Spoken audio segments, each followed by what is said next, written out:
नमस्कार। खर मास में महालक्ष्मी ग्राम बेलवन की कथा।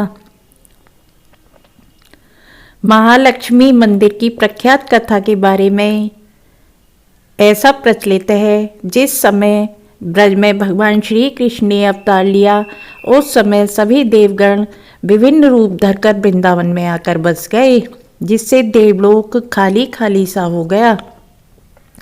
जिस समय महादेव भी महाराज के दर्शन करने के लिए वृंदावन भूमि के लिए चल दिए, तो माता महालक्ष्मी को शंका हुई कि आखिर सभी देवगण कहाँ और क्यों जा रहे हैं। अपनी शंका के निवारण के लिए माता महालक्ष्मी ने भगवान विष्णु से प्रश्न किया कि सभी देवगण देवलोक छोड़कर वृंदावन क्यों जा रहे हैं। भगवान श्री हरि विष्णु ने माता महालक्ष्मी को बताया कि वृंदावन में एक 8 वर्ष का बालक महारास कर रहा है, वही देखने के लिए सब देवगण जा रहे हैं। माता महालक्ष्मी को इस बात पर विश्वास नहीं हुआ कि एक 8 वर्ष का बालक महारास का आयोजन कैसे कर सकता है। अपनी उत्सुकता को शांत करने के लिए तथा महाराज देखने के लिए माता महालक्ष्मी बैकुंठ से वृंदावन के लिए चल दी। वृंदावन में जब राधा रानी को इस बात की सूचना मिली, तो राधा रानी चिंतित हो उठी। उन्हें चिंतित देख श्री कृष्ण ने उनसे उनके चिंतित होने का कारण पूछा। राधा जी ने कहा, माधव, यदि महालक्ष्मी यहाँ आ गईं और देवी महारास में शामिल हो गईं, तो उनमें भी गोपी भाव का उदय हो जाएगा।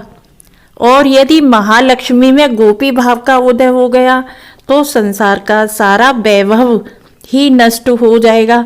सारा संसार ही बिना लक्ष्मी के वैभव विहीन होकर बैरागी बैरागी सा दिखने लगेगा। और यदि ऐसा होगा तो यह संसार कैसे चलेगा। माधव, आप कैसे भी करके महालक्ष्मी को वृंदावन में आने से रोकिए।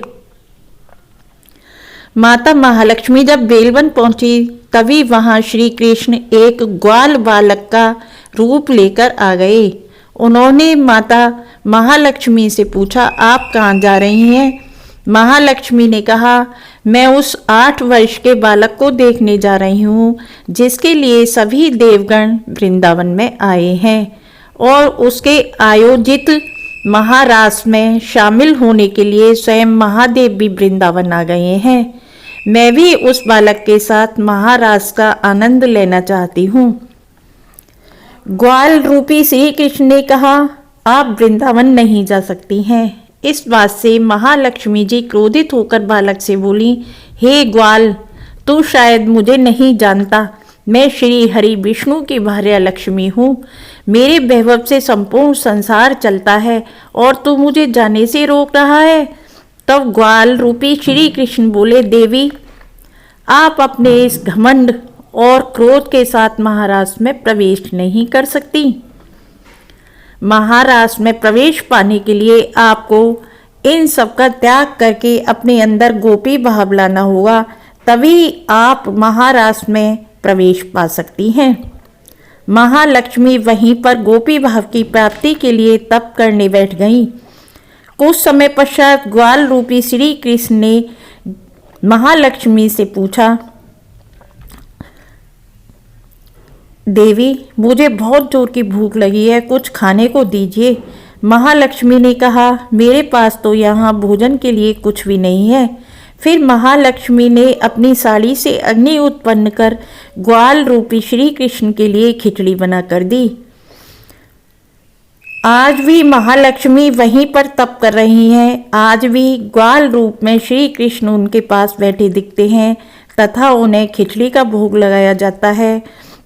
पौष मास यानी खर मास में हर गुरुवार के दिन यहाँ बड़ी जोर का मेला लगता है और जगह जगह चूल्हा बनाकर खिचड़ी तैयार कर भोग लगाया जाता है तथा प्रसाद बांटा जाता है। इस प्रकार कथा समाप्त होती है, संपन्न होती है, पूर्ण होती है। धन्यवाद।